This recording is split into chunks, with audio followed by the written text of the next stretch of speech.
Welcome to Martini Time, the best time of the day. Yes. I really look forward to coming here and talking with you, not only because I get a martini, but it's just the way I find to sum up my day and share my insights with you. And makes me feel alive, makes me feel good. And do you notice this? Now, this is a, I've got my iPad on mirror, so I'm looking at myself here. I'm always just talking to myself. So, and if I wrote this out, it would be, you wouldn't be able to read it, it'd be backwards. So I wrote it backwards. So if you come here and look at that, it'll be backwards. It'll look like Hebrew.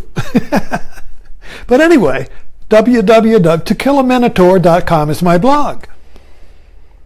And the Minotaur is the mythic ogre that lives in the labyrinth that Theseus went to kill. Because the Crete, ancient mythology, Crete had defeated Athens in a war, and every year 12 Athenians, innocents, young men and women, the best, had to come and go into the labyrinth and feed and be sacrificed to the Minotaur. So Theseus, a hero, well, I'm not going to put up with that, he said, so I'm going to go. He told his father, the king of Athens, I'm going to go kill that Minotaur. So he just goes and stands in line, getting ready to go into the labyrinth. And Ariadne, the daughter of the king, saw Theseus and saw his divinity. And she said, "Psst, come here, psst, psst, psst. If you go into that labyrinth, you're not going to get out. There's no way to get out. So if you promise to marry me and take me away from this horrible island, I'll tell you how to get out of the labyrinth." So Theseus says, okay. So she gives him a ball of thread, a ball of golden thread, or thread, silver, gold, I don't know. She said, when you go in there, unroll it, and when you come out, follow the thread. So he did that. He went in, killed a Minotaur, and he followed the thread out, and he took Ariadne away. So that's basically the beautiful theme here, because the labyrinth is the mind. And the Minotaur is your pain body. Eckhart Tolle's pain body. It's this pain that rises up in your anger, and whenever you don't know what's going on. When the pain body rises up, you're in a labyrinth. You do things you don't mean. You do things you didn't intend to do. You say things that are hurtful. You hurt yourself. It's just pain. And then when the pain body, the Minotaur, has fed himself and is sated, he goes back down like a koi, like a fish. And he just sits at the bottom until he gets hungry again. Then he comes up. And when he comes up, he's going to create the conditions for his feeding. And you'll get in an argument with somebody else who's got a pain body. And you just go like that until you both are just exhausted or you kill each other. Whichever comes first. But the point is, the mind is a labyrinth, and you have to find a way out. Now, what is Ariadne's thread? No, I put up a blog. This is my blog. When 2005, I had given up on yoga. In fact, I've got a piece on, I write, just to digress a little bit, during the day I am stimulated and aroused by Facebook dialogue on some of the groups I go to, Tolle groups and Alan Watts Buddhism and a few others. And I get stimulated and I write, and then I make a comment, and then I make a comment, and by the time I'm done, I might have a page of comments, you see. But they're all strung together on Ariadne's thread. And they lead me out of the labyrinth of my own mind. My writing is my Ariadne's thread. Some people, maybe they're painting. maybe their hobby, maybe their hunting. I don't care. Could be anything. It's a metaphor to lead you out of the confusion and the labyrinth of your own mind, which is suffering, you see. And so in 2005, so just to go back, the two articles that I put on there today were God is Erotic and When Yoga Left Me. Okay. So those were two extended dialogues that I wrote on Facebook, and then I just catch them and paste them on and put them into my blog. So that's kind of like the whole piece is there, and they stay there permanently. So you can go to killaminotaur.com and read my blogs, my Ariadne's thread, basically. Now, getting back to 2005, I'd given up on yoga. I'd given up on enlightenment. I'd given up on the promised land. I'd given up on the whole catastrophe of good works, of the means to the end, of discipline and vegetarianism and doing yoga and following the guru and study and the whole catastrophe. And I was just a photographer. That's all I did. I said I was practicing Southside Virginia. I drank good scotch, had a big TV, and took pictures. And had steaks. I ate good steaks, drank good scotch, watched TV, and ran my business. I was practicing Southside Virginia. And so, but you see, I'd been on a spiritual path my whole life. I made one now, and I've been, 1957. My spiritual path began when I began to read Thomas Merton while I was on a submarine. The journey of Thomas Merton, the academic, intellectual, promising, gave it all up, went to live in a Trappist monastery as a hermit. Why did he do that, I wonder? Why did he do that? Well, anyway, I don't want to get all in that, but the point was, I've been on this spiritual search, and I've had some openings and experiences, and two gurus, one of them is up there in the corner, and a lot of different, I've met a lot of different gods and goddesses that I've been sharing with you. But the point is, it was good works. I gave it up, or just fell off, exhausted. What's the point? What's the point? I was just practicing Southside Virginia. So I took my daughter up to Yogaville because she was going through a passage in 2005. And, the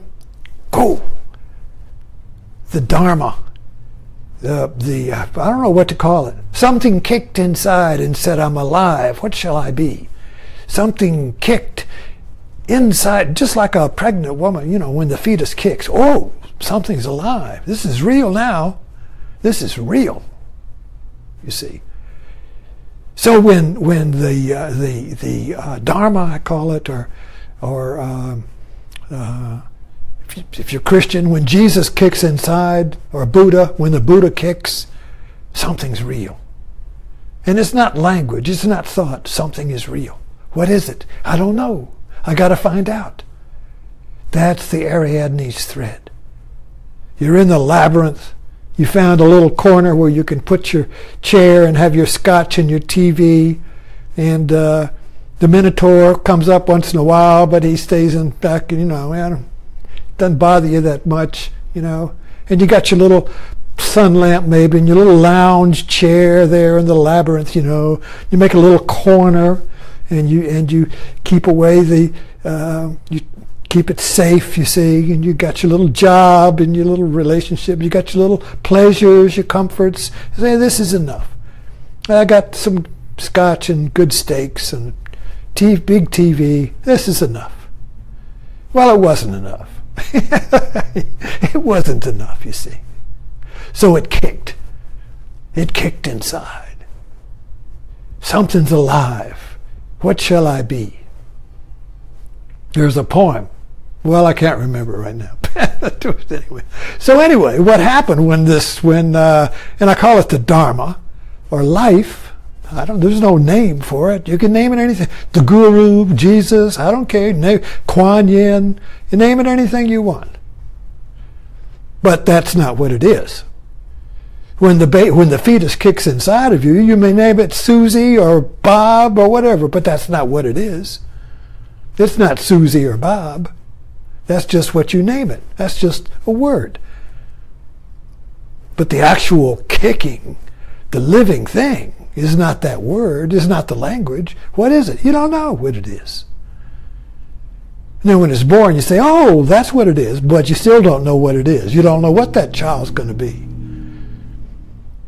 So anyway, getting back to Ariadne's thread, so when the fetus of the Buddha or the Dharma or the Christ kicked in me, what shall it be? Well, I didn't know. But I knew I wanted to do two things.